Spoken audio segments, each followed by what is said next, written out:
Just heard the voice of the Lord just speak to my spirit, letting me know that number one, that I'd been chosen. They called her the Queen of Gospel, but the world never knew what it cost her to wear the crown.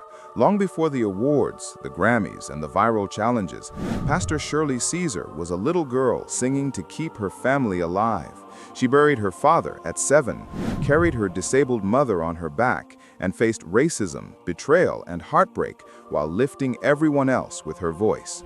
But the moment that nearly silenced her didn't happen on a stage. It happened behind closed doors, where pain tried to steal her purpose. Shirley Caesar was born into a house that held more children than space.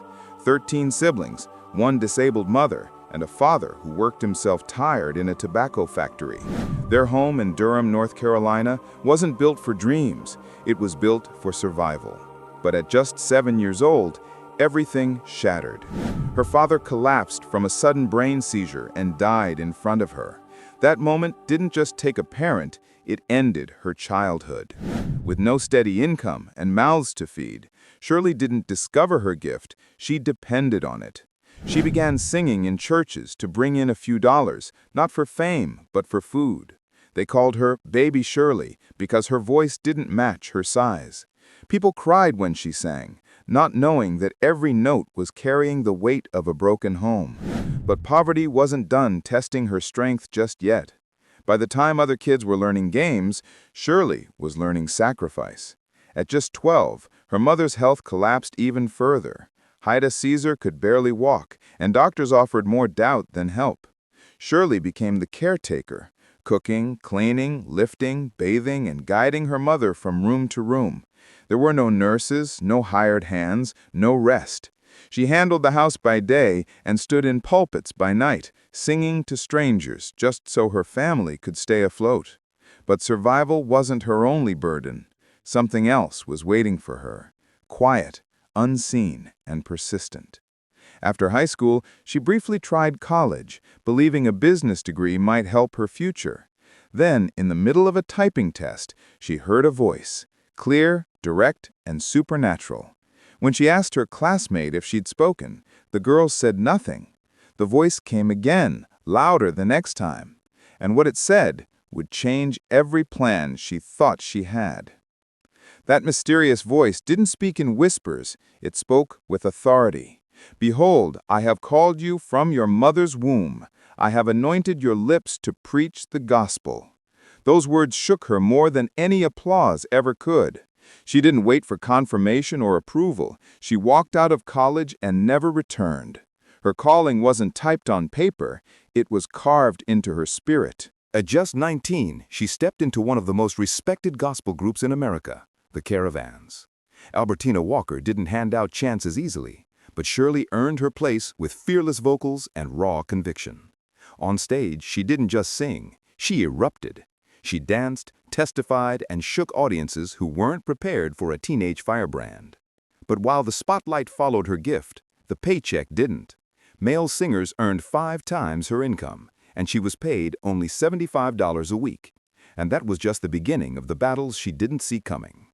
Traveling with the Caravans wasn't glamorous, it was dangerous. They toured the Jim Crow South, where hotels turned them away and restaurants refused them service.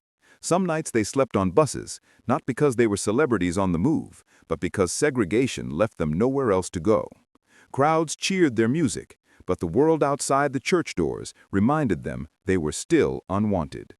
Shirley sang with power, but behind the microphone, she was still a young black woman fighting to be heard and respected. She electrified every stage she touched, yet earned less than the men beside her. Her voice could move thousands, but it couldn't move the industry's unfair pay. Each performance drew more attention, and her style began to break tradition. Some said she was too bold, too loud, too alive for the old way of doing things. She wasn't trying to start a revolution, but the industry forced one on her, and she eventually decided to fight back. By the mid-1960s, Shirley had a choice: stay underpaid and overlooked, or risk everything for independence.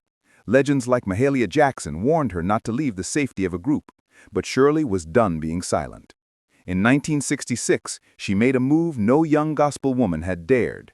She demanded fairness. She signed a solo recording contract worth $50,000 with Hobb Records, a breakthrough deal at a time when women in gospel were expected to stay in the background. Some called her ungrateful. Others said she was reckless. But she was tired of surviving on scraps while carrying the sound that filled the room. Her first solo album, My Testimony, released in 1967, didn't play it safe. It wasn't polished for church politics. It was raw, honest, and full of the pain she refused to hide. Critics said it didn't sound Christian enough. But the people heard the truth, and the truth was about to make noise. Shirley Caravan's music wasn't just about hitting the right notes. It was about breaking barriers. In 1971, when she won her first Grammy, she stood before a room of R&B and pop stars, and her words rang out like a declaration. First, I want to thank God. That moment wasn't just a victory. It was a shift in gospel history. She didn't just accept the Grammy. She used it to redefine what gospel music could be. In 1975, her life and ministry took an unexpected turn. After a series of concerts in West Africa, Shirley saw poverty and suffering in ways that shook her to her core. The 250,000-strong crowds that walked for days just to hear her sing transformed her. Shirley couldn't ignore the need, and she couldn't turn away from it. She returned to America and founded the Shirley Caesar Outreach Ministries, pledging half of all concert earnings to feed the poor. But there was a catch: no government help. She was about to face the cost of radical generosity. Shirley Caesar didn't just face the risks of financial strain and rejection. She walked straight into them, and in the most public way. In 1978, her album Message for the People shocked the gospel community. Mixing gospel with funk and soul, the record was unlike anything gospel fans had ever heard. Traditional pastors were furious, accusing her of disrespecting the genre. But Shirley didn't care. She wasn't interested in following the rules.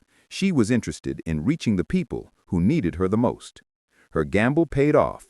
The album went platinum, quadrupling her sales and attracting a younger audience to gospel music. For Shirley, it wasn't just about creating music. It was about opening doors. She didn't need approval from the past. She was pushing gospel into the future. The music industry may have been divided, but Shirley Caesar's voice was only growing stronger. And then came the crash that nearly ended it all. In 1983, Shirley's life took a terrifying turn. While touring, her bus skidded on ice and crashed. The impact left her on the edge of death. But as she lay on the cold, unforgiving ground, something extraordinary happened. In those moments, she glimpsed what she could not explain: a vision, a whisper, a peace that surpassed everything she had known. Paramedics rushed her to the hospital, saving her life, but the experience changed her. From that near-death encounter, Shirley emerged with more than just physical recovery. She carried a song that would become one of her most iconic: Jesus, I Love Calling Your Name. The song became an anthem of healing, hope, and resurrection. It was birthed from her darkest moment, and it resonated across the nation. But even as her voice healed others, Shirley's personal battles were far from over. The next wave of grief and conflict would come from a place she never expected. By the mid-1980s, Shirley Caesar's ministry had become a beacon of hope. But her life, while filled with triumphs, was still marred by deep personal struggles. The AIDS epidemic had taken hold, and churches were often silent in the face of the crisis. But Shirley refused to stand by. She opened the doors of Mount Calvary Word of Faith Church, offering love, comfort, and a safe space for those ostracized by society. While others turned away, Shirley embraced them. Her compassion came at a personal cost.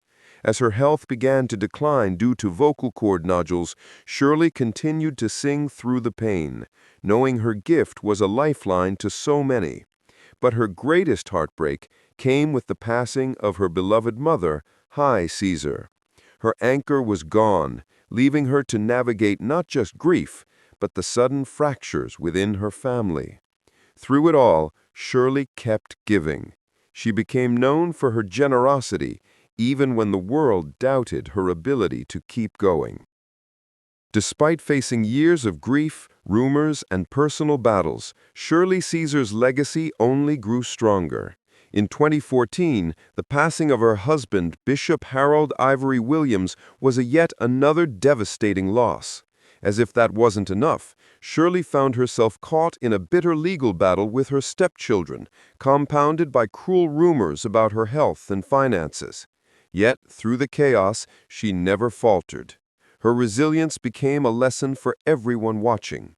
In 2016, the viral You Name It challenge brought Shirley's 1988 song Hold My Mule back into the spotlight, reminding the world that no matter the storm, her voice carried light. In 2017, Shirley received the Grammy Lifetime Achievement Award, an honor she had earned through decades of dedication to her craft, her faith, and her community. She had given away nearly 75% of her career earnings, choosing to serve others rather than seek personal wealth. At 86, Shirley still preaches, sings, and continues to inspire millions. She proved that the power of faith, love, and music can outlast any tragedy.